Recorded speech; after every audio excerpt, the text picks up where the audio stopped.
नमस्कार, मैं डॉक्टर हिमांशु पराशर। आज इस वीडियो में हम बात करेंगे वेरिकोसील के बारे में कि अगर ग्रेड 2 का वेरिकोसील है, ग्रेड 3 का वेरिकोसील है तो इसको हम कैसे ठीक कर सकते हैं, कैसे मैनेज कर सकते हैं। क्योंकि अक्सर जब मैं ओपीडी में वेरिकोसील के पेशेंट देखता हूं, उनका यही कहना होता है कि सर मुझे ग्रेड 2 का वेरिकोसील है, मुझे ग्रेड 3 का वेरिकोसील है। मेरे एलोपैथिक डॉक्टर ने बताया कि आप सर्जरी करा लो, आपकी ये प्रॉब्लम सिर्फ और सिर्फ सर्जरी से ठीक हो सकती है। तो उनको मैं यही बताता हूँ कि ऐसा बिल्कुल नहीं है। आपका चाहे ग्रेड 2 वेरिकोसील हो, ग्रेड 3 हो या ग्रेड 4 क्यों ना हो, ये बिल्कुल भारत होम्योपैथी की कस्टमाइज्ड मेडिसिन से ठीक हो सकता है बिना सर्जरी के। तो चलिए वीडियो को स्टार्ट करते हैं। सबसे पहले अगर हम बात करें कि वेरिकोसील के सिम्टम क्या-क्या हैं, तो जैसा कि मैं पिछली वीडियोज़ में बता चुका हूँ कि आपके अंडकोश में दर्द होगा और ये दर्द कई बार आपकी पेट की तरफ जाएगा या पैरों की तरफ जाएगा और कुछ पेशेंट में मैंने देखा है कि वो बैक में भी जाता है। इसके साथ-साथ जब आप अपने अंडकोश को हाथ लगाते हैं तो आपको वहाँ पे गुच्छा जैसा भी फ़ील होता है, यानी कि जो आपकी टेस्टिकल्स के आसपास वेन्स हैं वो डायलेट हो चुकी होती हैं और उसमें फिर आपको ऐसा फ़ील होता है कि गुच्छा बन रहा है।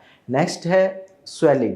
वेरिकोसील पेशेंट में स्वेलिंग भी प्रेजेंट होती है और स्वेलिंग की वजह से बहुत सारे पेशेंट में हैंगिंग की भी दिक्कत आती है। अब पॉइंट ये आता है कि कैसे ठीक कर सकते हैं हम ग्रेड 2 को। तो देखो, मैनेजमेंट पार्ट बहुत ज़्यादा ज़रूरी है। आपकी जो प्रॉब्लम है वो 15 से 20% अगर आप मैनेजमेंट करते हो उसको, जो डॉक्टर बताते हैं, यानी कि जो भारत होम्योपैथी से हम आपको एडवाइस करते हैं, अगर आप उसको फॉलो करते हो, आपकी प्रॉब्लम 15 से 20% ठीक हो जाएगी, चाहे ग्रेड 2 हो, 3 हो या 4 हो, कोई फ़र्क नहीं पड़ता।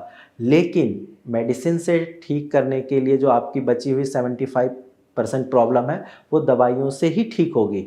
अब बात करते हैं कि ऐसा क्या हम मैनेजमेंट कर सकते हैं। तो जैसा कि मैंने आपको बताया कि वेरिकोसील में पेशेंट को पेन बहुत ज़्यादा होता है, तो उसके लिए आप एक काम करिए, आप रेगुलर आइस मसाज करिए। दिन में 2 से 3 बार आप आइस मसाज करिए। आइस को किसी कॉटन के कपड़े में अच्छे से लपेट के और अपने अंडकोश के आसपास सिर्फ रखना है, उसको मूव भी नहीं करना है। ऐसा करने से आप खुद देखोगे कि आपके पेन में आराम मिल रहा है और साथ में जो आपकी स्वेलिंग है वो भी धीरे धीरे कम होगी। नेक्स्ट पॉइंट जो है, आप मैनेजमेंट में आप एक काम कर सकते हैं, आपको रेगुलर सपोर्टर पहन के रखना है।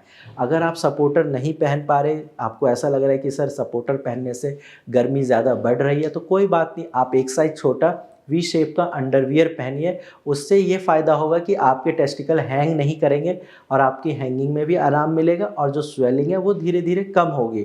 अब आप अगर इन सारी चीज़ों को फॉलो करते हैं तो चाहे आपका ग्रेड 3 का वेरिकोसील हो या ग्रेड 4 का या ग्रेड 2 का, कोई फ़र्क नहीं पड़ता, बिल्कुल ठीक हो जाएगा।